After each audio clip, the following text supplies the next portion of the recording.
Hello friends, સ્વાગત છે તમારું મારી ચેનલ પર।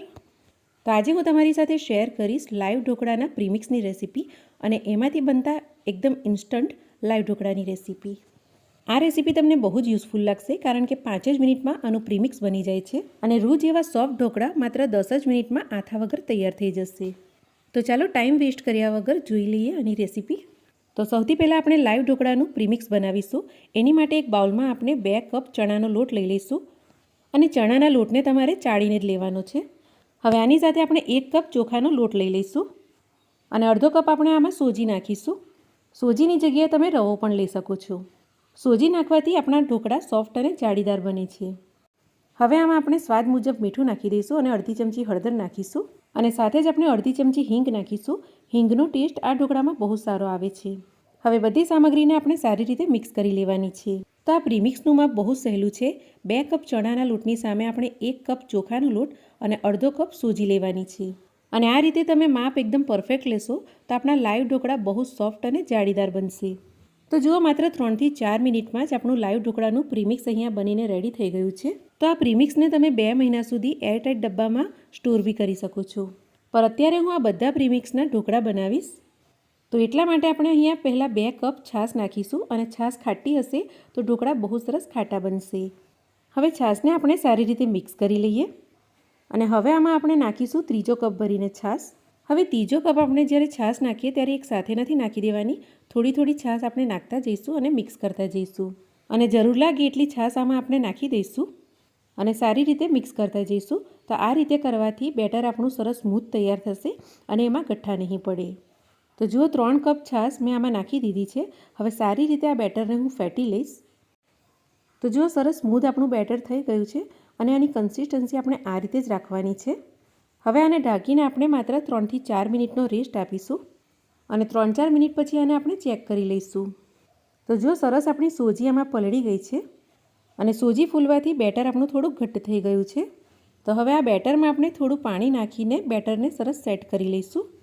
પાતળું બેટર હશે તો આપણા ઢોકળા સરસ જાળીદાર અને રૂ જેવા સોફ્ટ બનશે। તો જુઓ, બેટરને મેં સારી રીતે હલાવી લીધું છે અને આ રીતેની કન્સિસ્ટન્સી આની આપણે રાખવાની છે। તો હવે આમાં આપણે નાખીશું 1 ચમચી આદુ મરચાંની પેસ્ટ અને એને સારી રીતે આપણે મિક્સ કરી લઈએ। આદુ મરચાંનો ટેસ્ટ આ લાઈવ ઢોકળામાં બહુ સારો આવે છે। હવે આ બેટર થોડું વધારે છે એટલા માટે હું થોડું બેટર અલગથી કાઢી લઈશ અને 2 પ્લેટ ઢોકળા બને એટલું બેટર હું આમાં રહેવા દઈશ। હવે આ બેટરમાં આપણે અડધી ચમચી ઈનો નાખીશું। ઈનોની જગ્યાએ તમે બેકિંગ સોડા પણ નાખી શકો છો। હવે સાથે જ આપણે આમાં 3 ચમચી જેટલું તેલ નાખી દઈશું અને બેટરને આપણે સારી રીતે હલાવી લઈશું।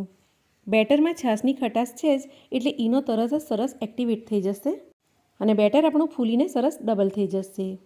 તો તરત જ હવે આના આપણે ઢોકળા બનાવીશું। તો પહેલેથી જ મેં અહીંયા સ્ટીમર ગરમ કરવા મૂકી દીધું હતું અને આમાં તેલથી ગ્રીસ કરેલી પ્લેટ પણ મૂકી દીધી છે। તો પ્લેટમાં આપણે થોડું જ બેટર નાખીશું કારણ કે લાઈવ ઢોકળા પાતળા બને છે તો બહુ સરસ લાગે છે। થોડું ચમચીથી આપણે એને ફેલાવી લઈશું અને ઉપરથી આપણે થોડું લાલ મરચું ભભરાવીશું જેથી દેખાવમાં સારા લાગે અને એની ઉપર આપણે બીજી પ્લેટ મૂકી દઈશું અને આમાં પણ આપણે બેટરને નાખીને એની ઉપર પણ આપણે લાલ મરચાંને ભભરાવી દઈશું। હવે આને ઢાંકીને આપણે 10 થી 12 મિનિટ માટે સ્ટીમ કરી લઈએ અને ગેસની ફ્લેમને આપણે હાઈ જ રાખવાની છે। તો જુઓ, સરસ મજાના ઢોકળા આપણા અહીંયા સ્ટીમ થઈ ગયા છે। ચપ્પુ નાખીને આપણે એને ચેક કરી લઈએ। તો આપણા ઢોકળા સરસ સ્ટીમ થઈ ગયા છે। તો હવે પ્લેટને આપણે કાઢી લઈશું। તો બંને ઢોકળાની પ્લેટ સરસ રીતે સ્ટીમ થઈ ગઈ છે। હવે આમાં આપણે ચપ્પુથી કાપા પાડી લઈએ અને ગરમ ગરમ ઢોકળાની ઉપર આપણે કાચું સિંગ તેલ નાખી દઈએ। તો ઢોકળાની ઉપર તમે રાઈ, લીલા મરચાં અને તલનો વઘાર પણ નાખી શકો છો, પણ આ ગરમા ગરમ લાઈવ ઢોકળા કાચા સિંગ તેલની સાથે બહુ જ ટેસ્ટી લાગે છે। તો જુઓ, તમે જોઈ શકો છો ઢોકળા કેટલા સરસ રીતે આપણા નીકળી પણ રહ્યા છે। તો તમે પણ આ રીતે ઇન્સ્ટન્ટ લાઈવ ઢોકળાનું પ્રીમિક્સ બનાવીને એમાંથી ઇન્સ્ટન્ટ લાઈવ ઢોકળા જરૂરથી બનાવજો કારણ કે આ ઢોકળા બહુ જલ્દીથી બની પણ જાય છે અને ટેસ્ટમાં પણ બેસ્ટ બને છે અને આ રૂ જેવા સોફ્ટ ઢોકળાને તમે બાળકોના લંચ બોક્સમાં પણ આપી શકો છો। તો આજની મારી રેસીપી જો તમને થોડી પણ સારી લાગી હોય અને યુઝફુલ લાગી હોય અને જો તમે મારી ચેનલ પર નવા હોય તો મારી ચેનલને તમે જરૂરથી સબસ્ક્રાઈબ કરી લેજો જેથી આવા જ અવનવી રેસીપીના વિડીયો તમને મારી ચેનલ પર મળતા રહેશે। તો ચાલો હવે મળીશું એક નવી રેસીપીની સાથે। ત્યાં સુધી આવજો।